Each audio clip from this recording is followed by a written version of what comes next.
যে গোনার ভিতরে সবচেয়ে বড় গোনা তো সুদ। এই সুদের বিরুদ্ধে ওয়াজ করি। পয়লা শুক্রবারে সুদের বিরুদ্ধে ওয়াজ করছি। ওয়াজ যখন শেষ হয়েছে সকলে বাড়ি গেছে গা, সভাপতি আমার আলগাত নিয়ে কয় সবটি কথা আপনি আমারে কইছেন।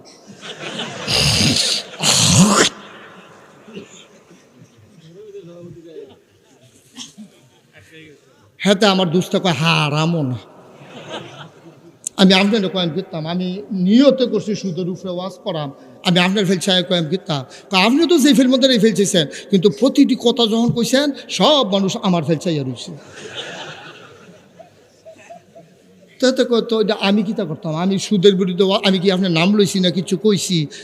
আমি সুদের বিরুদ্ধে ওয়াজ করি, আপনার ফেলছাইয়া থাকলে আমি কিতা করতাম? কয় অবশ্যই কেউ না কেউ কইছে আমি যে খাই।